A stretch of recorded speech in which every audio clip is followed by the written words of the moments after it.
Hello everyone, welcome to analysis of Nifty and bank Nifty. जैसा कि हम देख सकते हैं कि आज मार्केट में काफ़ी अच्छी रिकवरी आई है। गैप डाउन मार्केट ओपन हुई थी बट वहाँ से रिकवरी आई है। जो भी निगेटिव न्यूज़ थी मार्केट ने सबको फैक्टर किया और मार्केट पॉजिटिव में बंद हुई। बैंक निफ्टी ज़्यादा ही बंद हुआ है पॉजिटिव। जो भी ये फॉल आया था एक ही कैंडल में सब फॉल को कवर कर लिया मार्केट ने और क्लोजिंग हुई है ऑल टाइम हाई पे बैंक निफ्टी में।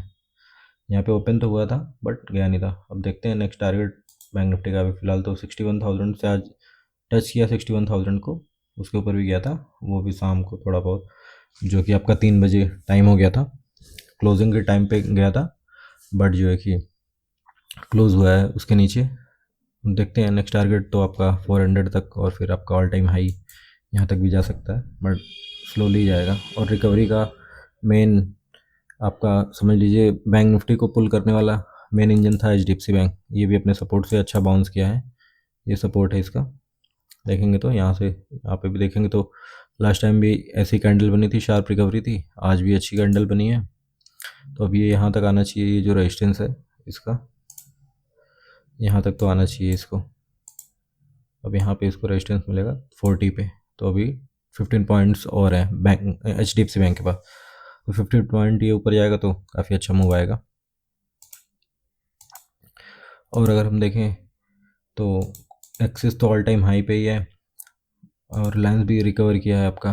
बैंक निफ्टी ने जैसा चार्ट बनाया था वैसे ही बनाया है। जो ये गैप था इसको फिल करके ये भी यहाँ सपोर्ट लेके ऊपर जा रहा है। आपका एसबीआई ऑल टाइम हाई है ही, कोटक भी आपका साइडवेज है थोड़ा सा अभी। रिलायंस थोड़ा आईसीआई थोड़ा सा रेड में था। ये भी इसका रेजिस्टेंस है, ये रेजिस्टेंस के नीचे जिस दिन इसको ये ब्रेक करेगा ऑल टाइम हाई जाएगा ये भी। बैंक निफ्टी आपका यहाँ पे क्लोज किया है और निफ्टी जो है कि क्लोजिंग आई है उसकी 25,682 पे और हाई लगाया था 700 तक गया था। तो अब ये जो गैप है इसको फिल में भी कल कर सकता है। तो अभी हम बात कर लेते हैं कल कैसे हम ट्रेड करेंगे। हमने डिस्कस किया था फ्राइडे को तो मार्केट में गैप अप दिखा रहा था क्योंकि यूएस मार्केट क्लोजिंग हुई थी ठीक ठाक, उस समय ग्रीन में अच्छा जो कि वो ट्रेड कर रहे थे उसके उस गैप अप दिखा रहा था बट ऐसा नहीं हुआ है। मार्केट गैप डाउन खुली है और वहाँ से शार्प रिकवरी आई है।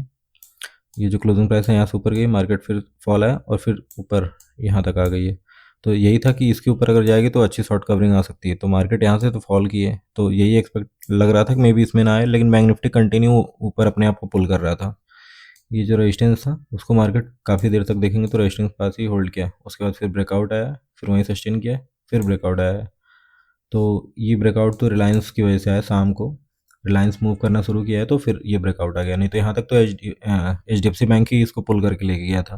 तो ऐसे लग रहा था कि ये रेंज के बाहर नहीं जाएगा बट इसके बाहर निकल गया। तो अब इसका पहला टारगेट इसका जो है कि इस रेंज से बाहर निकलने के बाद इसका फाइनल टारगेट यही दिख रहा है। ये जो लो है ये सपोर्ट हुआ करता था इसका, देखेंगे तो यहाँ तक आ सकता है या और अगर उसके ऊपर आएगा 780 तक। पहला 760 फिर 780, आज 700 तक टच किया जो ये था, यहाँ तक आया है। अब ये गैप है तो अगर कल गैप अप खुलता है या फ्लैट खुलता है तो हम पहले इस गैप फिलिंग के लिए ट्रेड करेंगे। उसके बाद देखते हैं, मान लीजिए फर्स्ट हाफ में चला गया फिर सेकंड हाफ में कहीं साइडवेज होके फॉल कर रहा है तो फिर हम एक्सपेक्ट कर सकते हैं कि मे बी नीचे आए। और अगर फॉल नहीं करेगा ऊपर फर्दर और जाएगा तो हम और ऊपर देख सकते हैं, मे बी और ऊपर आए। और जो है कि अगर ऐसा नहीं हुआ, मान लिया गैप डाउन खुल गया जो कि अभी दिखा भी रहा है थोड़ा बहुत गैप डाउन, अगर गैप डाउन खुल गया तो फिर ये सपोर्ट की तरह काम करना चाहिए 600 से लेकर 620 ये रेंज। तो यहाँ से अगर सपोर्ट लेके मान लिया मार्केट गैप डाउन खुला या फ्लैट खुल के नीचे इधर आके फिर सेकंड हाफ में कहीं इसको ब्रेक कर रहा है तो फिर काफ़ी प्रीमियम बहुत ही अच्छे मूव करेंगे और मार्केट में अच्छा मूव आएगा। ये जो 50-60 पॉइंट की रेंज है इसको फिर अगर शाम को ऐसा करेगा तो मोस्ट प्रोबेबली यही है कि यहाँ पे ना रुके, फिर ये 800 तक जाएगा क्योंकि 800 पे ज़्यादा साइकोलॉजिकल लेवल भी है और 800 पे ज़्यादा बड़ी पोजीशंस होती हैं तो उनको भी एक बार चैलेंज करने के लिए जा सकता है।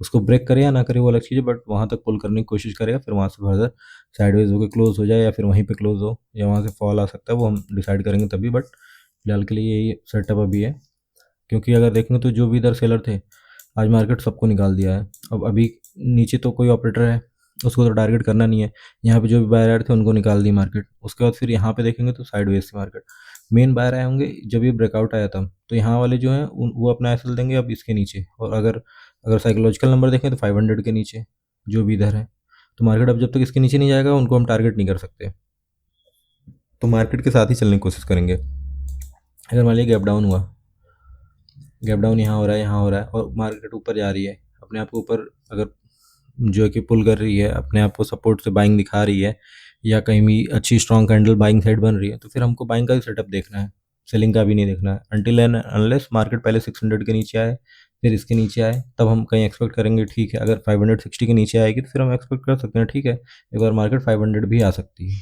ये 60 पॉइंट जो रहेगा वो क्लियर कट रहेगा। बट अगर पहले 600 को ही सपोर्ट बना रही है, यहीं से ऊपर जा रही है, तो फिर हमको नीचे का क्यों देखना है फालतू में। वन साइड ही देख के चलना है कि मार्केट ठीक है, गैप डाउन तो हो गई ड्यू टू ग्लोबल रीज़न, किसी भी वजह से मान लीजिए हो गई, बट अगर पॉजिटिव कुछ कैंडल बना रही है, सपोर्ट बना रही है, तो हमको अपसाइड का ही देखना है। और हम डाटा देखेंगे तो डाटा में भी ऐसा कुछ आया कि जो एफ है वो अपनी पोजीशन कट की, इसकी वजह से ये शार्प बाउंस है। जब बाउंस आया तभी लग रहा था कि एफ लगता है अपनी पोजीशन चेंज कर दिए हैं। और बैंक निफ्टी की तो बात ही क्या करना है, इसी तो कंटिन्यू मस्त ट्रैप बनाया एकदम, गैप डाउन हुआ है और यहाँ से कंटिन्यू इसकी बाइंग आई है, फिर उसके बाद तो ये रुका ही नहीं है, कंटिन्यू ऊपर गया। सोचिए ये रेजिस्टेंस हुआ करता था 3-4 दिन का, अब एक ही दिन में ब्रेक करके ऊपर, और ऊपर ही क्लोजिंग भी आई है, तो ये तो ऑल टाइम हाई है, तो फिर इसमें तो सेलिंग का सोचना ही नहीं है, इसमें तो बाइंग का ही। जहाँ पे भी सपोर्ट बनाए, जैसे ये 800 है, ये काफ़ी अच्छा सपोर्ट की तरह काम करेगा। अगर कहीं किसी भी वजह से मान लीजिए यहाँ पे कहीं मिले हमको, तो फिर यहाँ से सपोर्ट ले रहा, बाइंग का ही देखेंगे। पहला टारगेट 61, फिर फर्दर ऊपर अगर जाएगा 61 के ऊपर जाएगा 61 200 साइकोलॉजिकल नंबर के हिसाब से ये चलेंगे। इसमें तो ऑल टाइम हाई है। जो भी सेलर हैं अभी, जो लोग इधर हैं, आज मान लीजिए किसी वजह से नहीं वो सेल किए हैं, मतलब अपनी पोजीशन नहीं कट किए होंगे, 3-4 दिन था और फिर मार्केट गैप डाउन भी हुआ, नीचे फॉल किया, तो 61 के ऊपर जब जाएगा तो वो अपनी कट करना शुरू करेंगे। तो हो सकता है 61 से 61 टू बहुत ही फास्ट आए, फिर 61 200 के बाद भी फर्दर और भी ऊपर जा सकता है अगर सेलर होंगे। और सेलर होंगे भी इधर 4 दिन जब साइडवेज और फॉल किया है, तो इस दिन तो आ ही गए होंगे, सबको लगा होगा हो गया, टॉप बन गया, अभी नीचे जाएगा, नेगेटिव न्यूज़ भी आ रही थी। तो ऐसे ही बड़े प्लेयर ट्रैप करते हैं जब लगता है कि सब कुछ हो गया। और आज ये भी ठीक ठाक ग्रीन में क्लोज हुआ है, तो IT इंडेक्स भी अभी थोड़ा नीचे से रिकवर कर रहा है। और अगर हम डाटा देखें तो डाटा में आप देख सकते हैं कि क्लाइंट जो बुलिश पोजीशन उन्होंने बनाई थी, आज उन्होंने कट कर दी फ्यूचर में।